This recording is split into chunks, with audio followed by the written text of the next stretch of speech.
दोस्तों नमस्कार।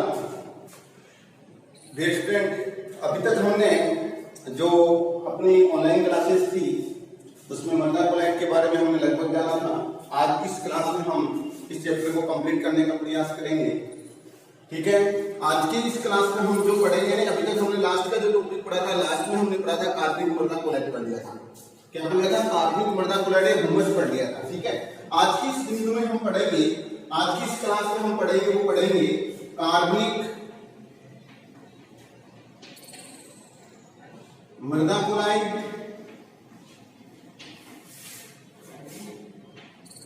व अकार्बनिक मृदा कोलाइड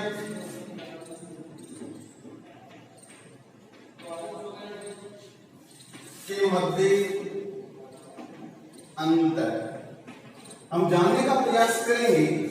इन दोनों के बीच में डिफरेंस क्या है, अंतर क्या है। देखो स्टूडेंट, मैं ऐसा कहूं कि आपको जब भी कोई अंतर का क्वेश्चन पूछा जाए तो आपको अंतर है वो एक चार्ट बनाकर लिखने का प्रयास करना है। चार्ट बनाना है, फिर दोनों तरफ दो कॉलम, दोनों की तरफ दो कॉलम बना लेंगे। तीन में अंतर पूछा, तीन कॉलम बना लेंगे। यानी जैसे तुलनात्मक अध्ययन करते हैं उसकी बात करते हैं, उसी प्रकार से हम इसका क्या है, दो के दो चार कॉलम बना लेंगे। एक तरफ कार्बन कोलाइड लिखेंगे और एक तरफ अकार्बनिक कोलाइड लिखेंगे। जैसे मैं इसकी बात करूं, जैसे मतलब हमने यहां से दो भाग बना लेते हैं इसके। जैसे ये हैं,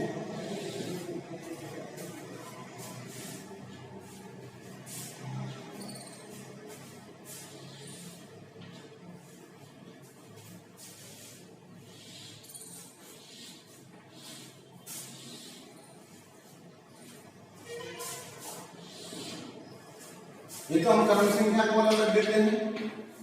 यहां मैं ऐसा लिखूं, जैसे मान लो पहले लिख देता हूं अकार्बनिक मृदा कोलाइड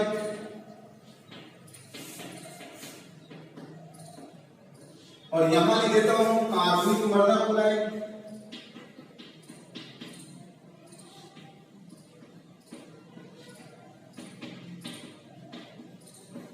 ठीक है, दोनों तरफ हमने क्या लिख दिया, एक तरफ क्या रख दिया, कार्बनिक मृदा कोलाइड रख दिया, अकार्बनिक रख दिया, और एक तरफ क्या रख दिया, कार्बनिक मृदा कोलाइड। अब देखो अपने को करना क्या है, हम दोनों के बारे में पढ़ चुके हैं, दोनों के बारे में हम विस्तार से पढ़ चुके हैं। अब इनके जो मुख्य मुख्य गुण हैं उनको अपने को रिवाइज करना है, उनको बार बार अपने को क्या करना है, रिवाइज करना है, या मैं कहूं कि बार बार उनको क्या अपने को याद करने का प्रयास करना है। सबसे पहले हम बात करेंगे जो अकार्बनिक मृदा कोलाइड है, या मैं ऐसा कहूं कि जो कार्बनिक मृदा कोलाइड, जिसको हमने कहा था हुमस कहा था। क्या कहा था? हुमस होता है। हमने इसका नाम क्या रखा था? हुमस रखा था। क्लियर बात? अभी हमने पढ़ा भी था तो हमने क्या लिखे, इसको हुमस कहा था। ठीक है, तो अब अपने पास हम बात करेंगे कि जो अकार्बनिक है उसमें क्या था। उसमें हम क्या कहेंगे कि सिलिकेट कले, हम क्या लिखेंगे, इसमें क्या आता है, सिलिकेट कले। क्या आता है इसको? सिलिकेट कले है। इसमें क्या आता है, सिलिकेट कले एवं आयरन व एल्यूमिनियम, आयरन व एल्यूमिनियम के ऑक्साइड होते हैं।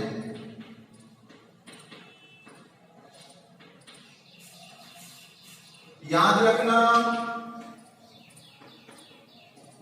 पहली बात, सिलिकेट कले एवं आयरन व एल्यूमिनियम के ऑक्साइड है, इसको क्या बोला गया है, हुमस कहा गया। दोनों में पहला अंतर है वो स्पष्ट है।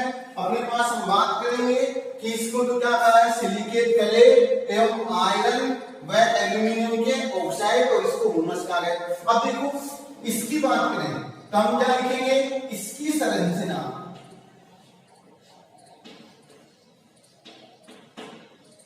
या इसका संगठन किससे बना होता है, CH व O से निर्मित है।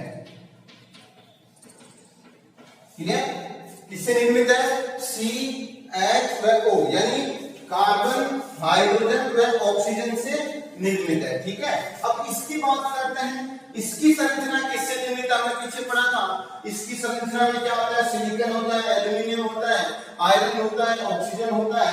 तो यानी इनकी संरचना है, तो हम क्या लिखेंगे, इनकी संरचना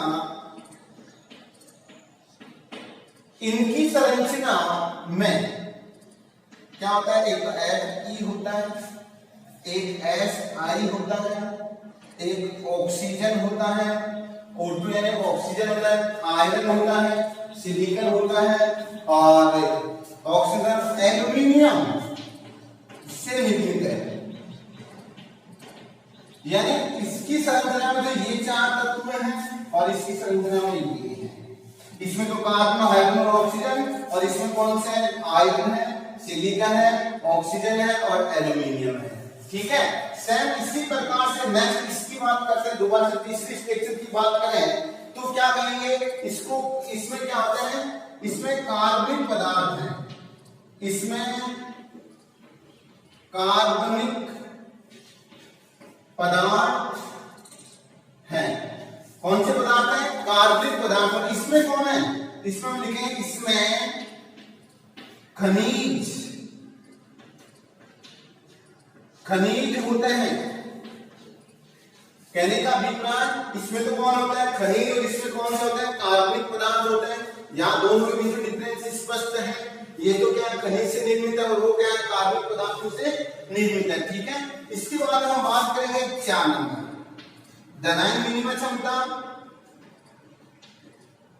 धनायन विनिमय,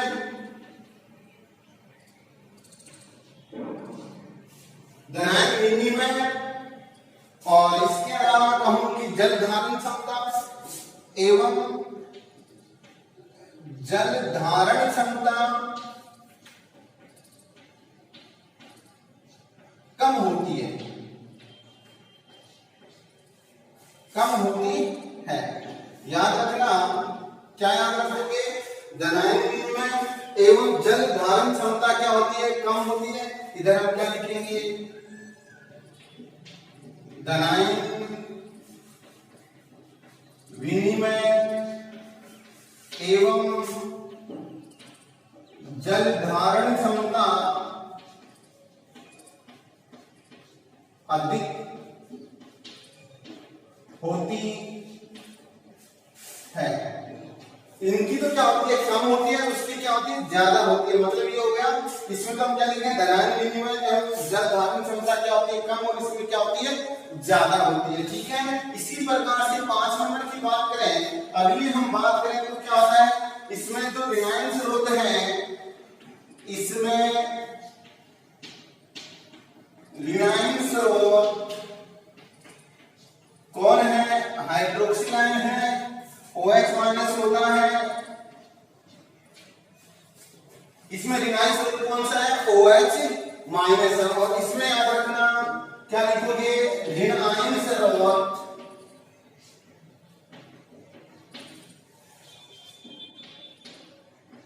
कौन कौन से, अभी हमने कहा था COOH। इसके अलावा हम क्या लिखेंगे, COOH के अलावा हमारे पास क्या था, फिनोलिक समूह है, हाइड्रोक्सी समूह है, वह फिनोलिक समूह है।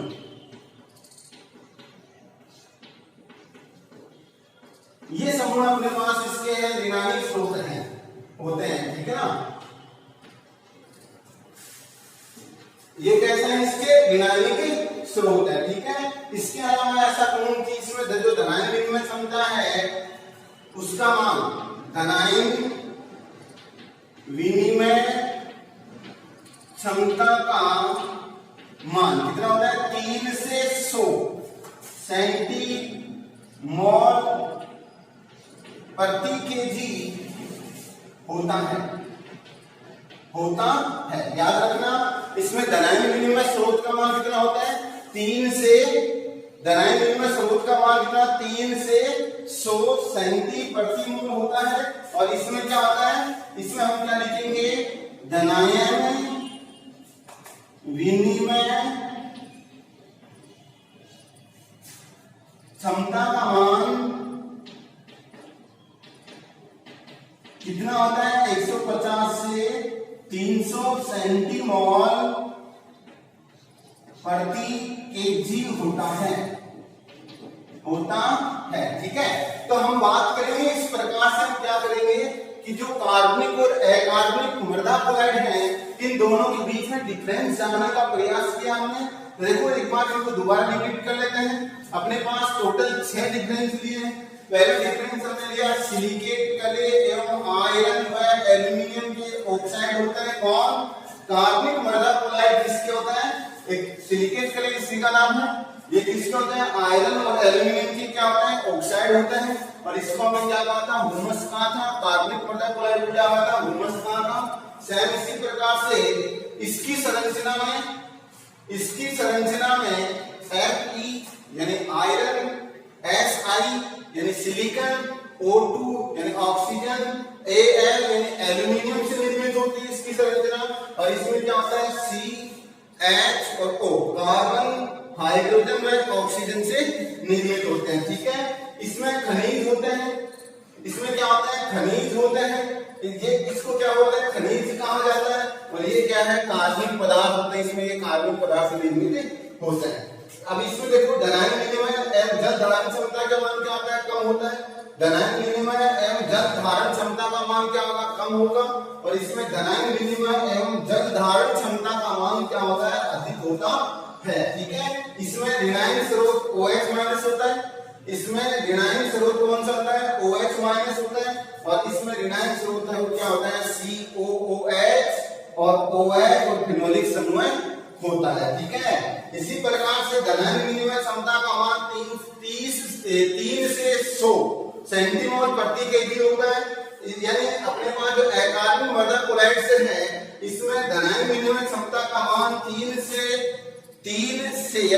लेकर 100 तक सेंटीमोल प्रति केजी होता है। और इसमें धनायन विनिमय क्षमता का मान 150 से 300 सेंटीमोल प्रति केजी होता है, ठीक है। इस प्रकार से इन दोनों के बीच हमने अंतर जाना है। अब अगला बिंदु हम बात करते हैं कि अपने पास जो है वो है कार्बनिक क्लोराइड है। कार्बनिक मृदा क्लोराइड है, इसका महत्व क्या है? अगला बिंदु है कार्बनिक मृदा क्लोराइड का महत्व। तो जानते हैं इसके बारे में भी, कार्बनिक मृदा क्लोराइड के महत्व के बारे में जानने का प्रयास करते हैं। क्या महत्व है, क्या नहीं है, इसकी बात हमें करना है, ठीक है। तो देखो अगली बात करते हैं हम, वो है कार्बनिक मृदा क्लोराइड का महत्व। इससे जस्ट पहले हमने अकार्बनिक मृदा क्लोराइड का महत्व पढ़ा था। सेम उसी प्रकार से इसमें हम पढ़ेंगे कार्बनिक मृदा क्लोराइड का महत्व जानने का हम प्रयास करेंगे। इसमें पहली बात हम जो करेंगे वो पहला है मृदा स्ट्रक्चर, मृदा संरचना की बात करेंगे। दूसरा अपने पास जो इसका महत्व है वो कहेंगे धनायन विनिमय क्षमता। धनायन विनिमय क्षमता कितना लिखा था अभी हमने? इसका मान 150 से 300 सेंटीमोल प्रति केजी, ठीक है। सेम इसी प्रकार से हम 3 नंबर इसकी बात करेंगे। तीसरा जो अपने पास है वो हम बात करेंगे वो है मृदा ताप टेम्परेचर। मृदा ताप देखो इसमें क्या है, इसका टेम्परेचर क्या है? कार्बनिक मृदा अकार्बनिक की तुलना में क्या है? ज्यादा होता है, क्योंकि क्या होता है? काले रंग के ह्यूमस होते हैं। काले रंग के ह्यूमस होने के कारण ये क्या है? सूर्य के ताप को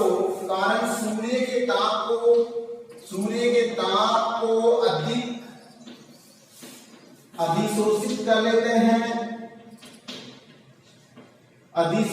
कर लेते हैं। इस कारण इनका ताप अधिक होता है। मेरे कहने का अभिप्राय ये है, इसके जो ह्यूमस है वो किस रंग के होते हैं? भूरे व काले रंग के होते हैं। और काले रंग क्या करता है? सूर्य के प्रकाश को अधिक अवशोषित कर लेता है, जिस कारण क्या है? इस मृदा का कार्बन क्लोराइड्स है उनका टेम्परेचर क्या होता है, ज्यादा होता है। इसके अलावा हम कहें जल धारण क्षमता, 4 नंबर हम बात करेंगे वो क्या लिखेंगे, जल धारण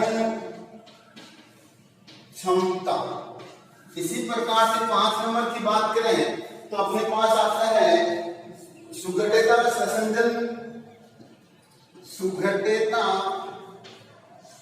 व सहसंजन व फैलाव, जिनका मान क्या होता है इसमें कम होता है, जिनका मान क्या होता है कम होता है। इसी प्रकार से उभय प्रतिरोधन क्षमता कौन सा है, उभय प्रतिरोधन क्षमता।